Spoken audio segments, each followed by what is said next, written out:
Assalamualaikum warahmatullahi wabarakatuh. Alhamdulillah, assalatu wassalamu ala rasulillah wa ala alihi wa sahbihi wa mawalah. Wala hawla wala quwata illa billah. Selamat datang santri MTS Khotimah 2 Kuningan dalam pembelajaran IPA. Pada kesempatan kali ini bab pertama dengan judul sistem gerak pada manusia. Namun sebelumnya marilah bersama-sama kita awali dengan membaca basmalah. Bismillahirrahmanirrahim.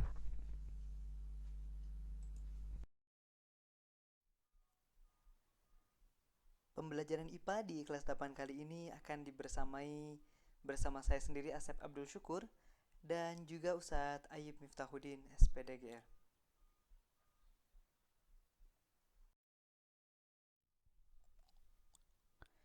Tujuan pembelajaran kali ini yakni untuk meningkatkan ketakwaan dan keimanan kepada Allah Subhanahu wa taala. Kemudian untuk memahami struktur dan fungsi rangka. Selanjutnya mengidentifikasi macam-macam tulang serta memahami kelainan-kelainan pada tulang.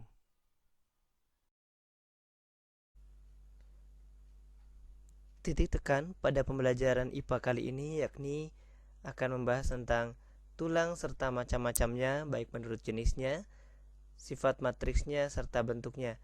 Dan juga macam-macam tulang atau rangka dilihat dari letaknya di dalam tubuh.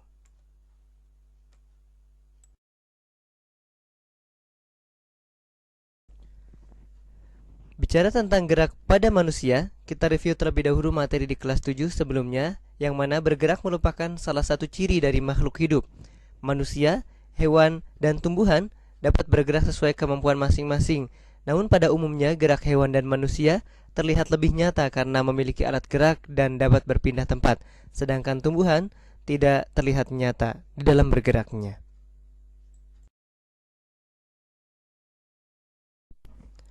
Nah, tahukah kalian bahwa pada sistem gerak manusia itu terdiri dari tulang, otot maupun sendi?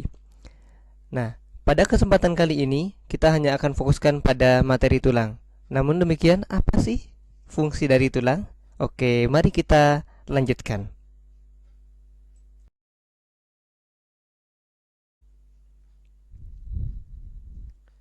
Fungsi tulang atau rangka yakni yang pertama adalah sebagai alat gerak pasif. Kenapa disebut alat gerak pasif? Karena sejatinya tulang ini tidak bisa menggerakkan, melainkan hanya digerakkan saja. Oleh siapa? Yakni oleh otot, yang nantinya otot ini itu berfungsi sebagai alat gerak aktif. Kemudian yang kedua, itu dapat memberikan bentuk tubuh. Ya, sebagaimana kita ketahui, tanpa tulang maka entah akan seperti apa bentuk tubuh manusia. Kemudian yang ketiga, yakni dapat melindungi organ-organ tubuh bagian dalam, khususnya seperti paru-paru, jantung, lambung, usus, ataupun juga otak di bagian kepala. Yang keempat, sebagai tempat melekatnya otot. Dan yang terakhir, yaitu sebagai tempat pembentukan sel darah merah, diantaranya terbentuk di sumsum merah tulang.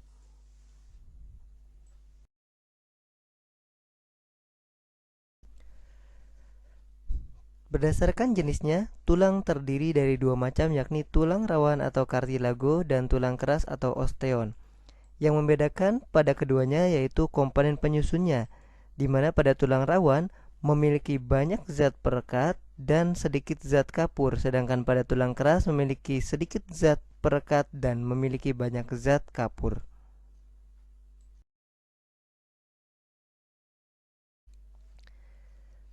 Baik, tulang rawan sendiri terbagi menjadi tiga macam. Yang pertama yaitu tulang rawan hialin. Ucapkan bersama, tulang rawan hialin. Ciri tulang rawan hialin yakni mempunyai matriks yang homogen, halus dan juga transparan. Dan tulang rawan hialin ini contohnya terletak pada cincin trakea, kemudian juga bagian hidung, persendian, serta antara tulang rusuk dan tulang dada.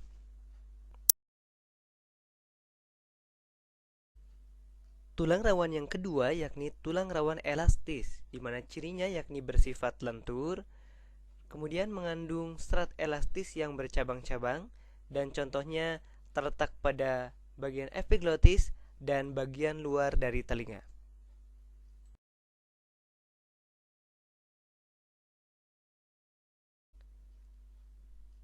Tulang rawan yang ketiga yakni tulang rawan fibrosa. Ya, diucap ulang, tulang rawan fibrosa, yang mana cirinya bersifat kurang lentur, kemudian matriksnya mengandung serat kolagen dan tidak teratur, dan contohnya terletak pada antar ruas tulang belakang.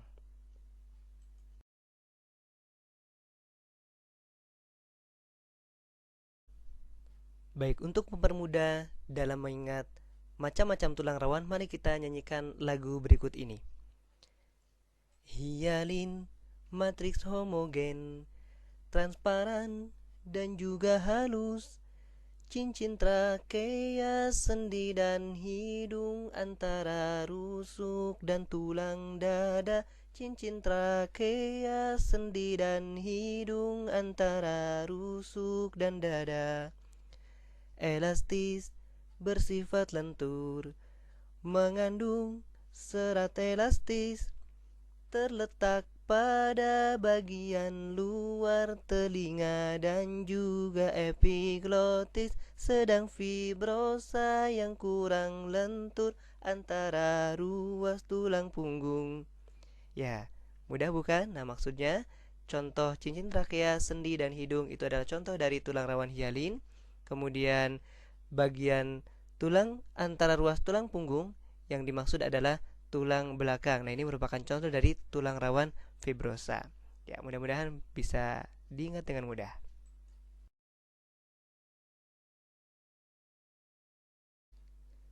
Nah, setelah kita memahami macam-macam dari tulang rawan, berikutnya mari kita bersama-sama memahami konsep dari tulang keras. Tulang keras sebetulnya bermula atau berasal dari tulang rawan atau kartilago.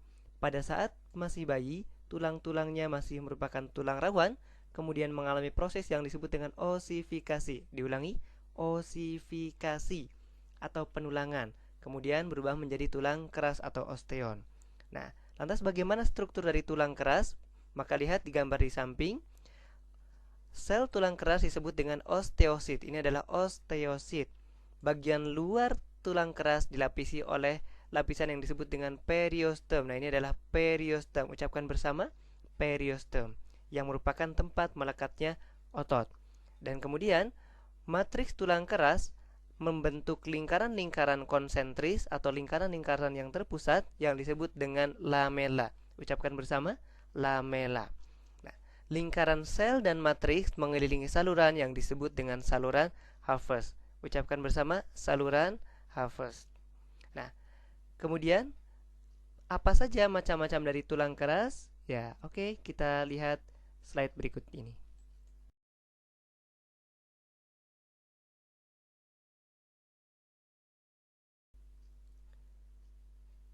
Ya, macam-macam tulang keras berdasarkan sifat matriksnya dibedakan menjadi yang pertama tulang kompak. Ucapkan bersama, tulang kompak. Yang mana cirinya matriksnya padat dan rapat, kemudian contohnya merupakan lapisan luar dari tulang pipa. Nah, ini misalnya ini bagian luar kalau kalian makan, misalnya makan paha ayam, nah itu tulang tulang yang bagian luarnya ini termasuk keras, itu disebut dengan tulang kompak.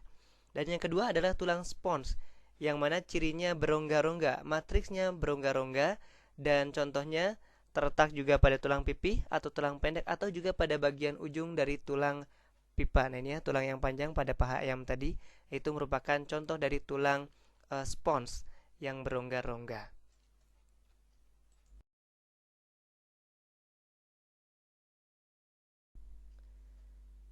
Dan pembagian tulang keras berdasarkan bentuknya terbagi menjadi 4 macam, yakni yang pertama adalah tulang pipa, yang mana cirinya berbentuk tabung dan umumnya berongga. Dan terbagi menjadi 3 bagian tulang pipa ini, yang mana bagian ujung ini disebut dengan epifisis, kemudian bagian tengahnya disebut dengan diafisis, dan di antara epifisis dan diafisis disebut dengan cakra epifisis. Contoh dari tulang pipa adalah tulang paha dan tulang betis pada kaki, serta tulang kering juga pada kaki, dan tulang hasta dan tulang pengumpil pada tangan.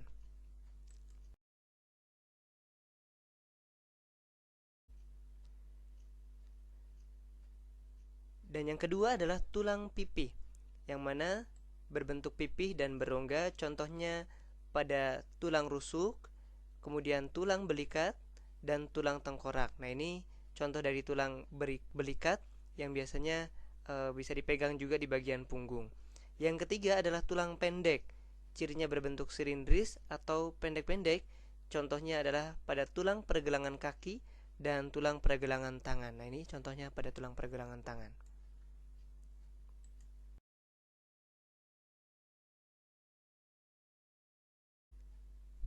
Macam yang keempat dari bentuk tulang yakni tulang tak beraturan, yang mana cirinya berbentuk tidak beraturan, contohnya adalah pada bagian wajah dan tulang belakang. Ini adalah contoh dari tulang tak beraturan, yaitu pada tulang belakang.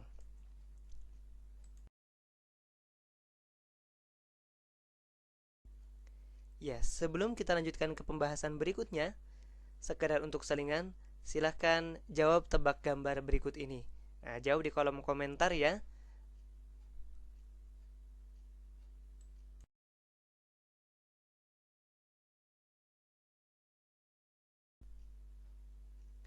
Nah, berikut ini adalah susunan rangka pada tubuh manusia, yang mana terbagi menjadi dua bagian besar. Yang pertama disebut dengan rangka apendikular. Ya, ucapkan bersama, rangka apendikular. Yang kedua adalah rangka aksial. Ucapkan bersama, rangka aksial. Rangka apendikular merupakan rangka bagian anggota gerak. Nah, ini bagian dari lengan bahu ini sampai ke tangan, dan juga dari bagian gelang panggul sampai ke jari kaki.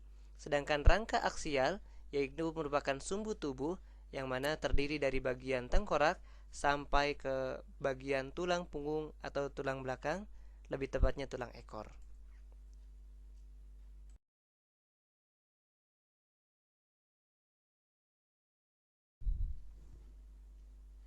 Ya, kita mulai dari rangka aksial, yang mana secara umum rangka aksial tersusun dari yang pertama tulang tempurung kepala, kemudian tulang wajah, dan bagian telinga. Nah, untuk mempermudah dalam mengingat-ingat, silahkan antum memegang bagian-bagian yang disebutkan. Misalnya tulang dahi, silahkan pegang bagian dahi. Kemudian ada tulang baji, ini sebelah sini. Kemudian ada tulang air mata di bagian dalam mata. Kemudian tulang hidung, tulang pipi, tulang rahang atas, tulang lidah, tulang rahang bawah. Kemudian bagian tempurung kepala ada tulang ubun-ubun, ya bagian kepala. Kemudian tulang pelipis, ya agak samping. Kemudian tulang tengkorak atau tulang kepala belakang.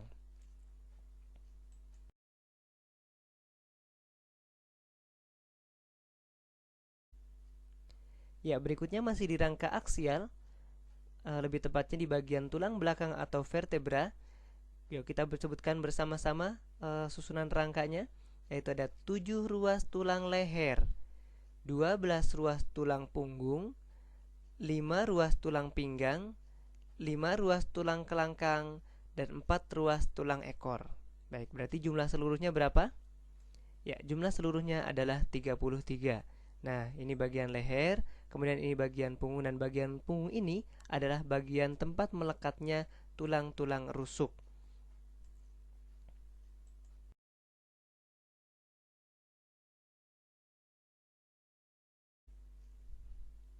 Ya, masih di rangka aksial, yaitu pada bagian tulang dada dan tulang rusuk.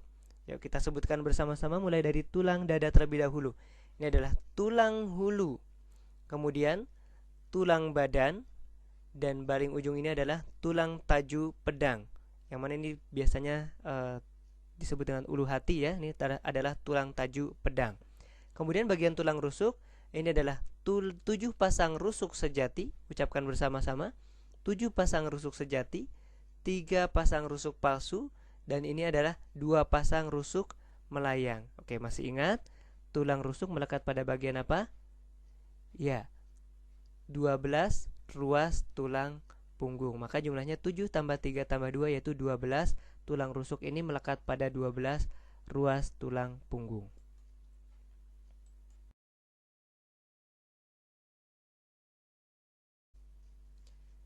Ya, berikutnya kita masuk ke rangka apendikular atau anggota gerak. Kita mulai dari rangka apendikular atas atau anggota gerak bagian atas, yang mana terdiri dari gelang bahu. Ini adalah gelang bahu dan bagian lengan atau tangan. Nah, yuk kita sebut bersama-sama. Ini adalah tulang selangka. Kemudian ini adalah tulang belikat. Kemudian ini tulang lengan atas, tulang hasta, tulang pengumpil. Kemudian bagian telapak tangan, ini adalah tulang pergelangan tangan, tulang telapak tangan, jari-jari tangan, dan masing-masing jumlahnya ada 8 ya, 8 tulang pergelangan tangan kanan dan kiri jadi 16. Kemudian 2 kali 5 telapak tangan kanan dan kiri, kemudian 14 ruas jari tangan.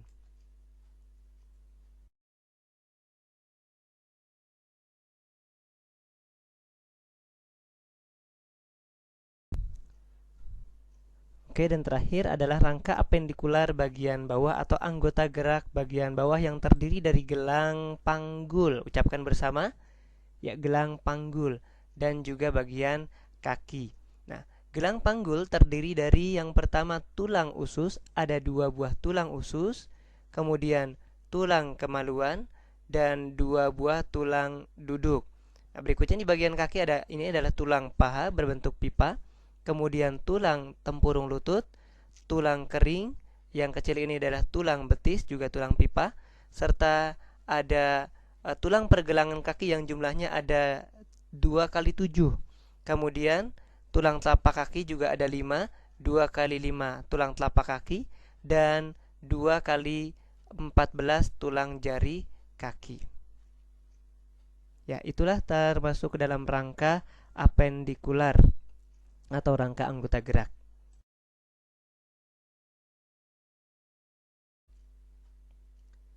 Ya, pada rangka dan tulang juga terdapat kelainan-kelainan.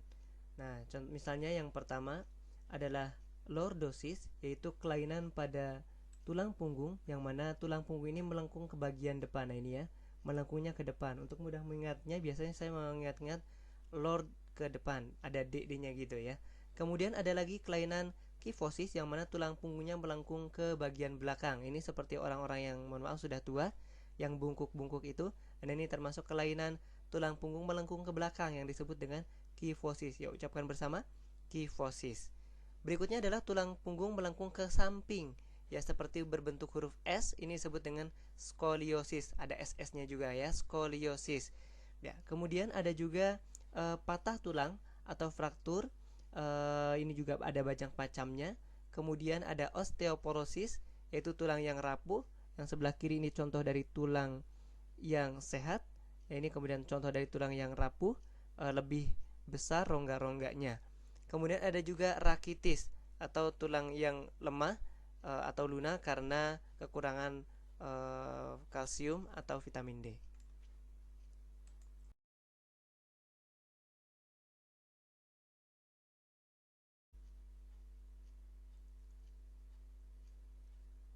Ya, setelah kita mempelajari materi sistem gerak pada manusia, mari bersama-sama kita bersyukur atas karunia yang luar biasa, kenikmatan yang luar biasa ini, bisa berjalan dengan normal, kemudian sehat walafiat, tulang-tulang juga semoga senantiasa Allah jaga agar tidak mengalami kelainan-kelainan seperti yang tadi telah disebutkan. Atau juga mari bersama-sama kita sama-sama memperbaiki sikap duduk kita yang baik agar tidak mengalami kelainan seperti tadi, misalnya ketika belajar jangan sampai miring ke depan, ke samping, atau juga terlalu membusungkan dada. Itu juga tidak baik, akan bisa mengalami kelainan seperti lordosis, kifosis, dan skoliosis. Yuk, yang sekarang masih belum baik duduknya, belum benar duduknya, silahkan diperbaiki. Semoga Allah senantiasa memberikan kesehatan kepada kita semua dan memberikan keberkahan untuk kita semua.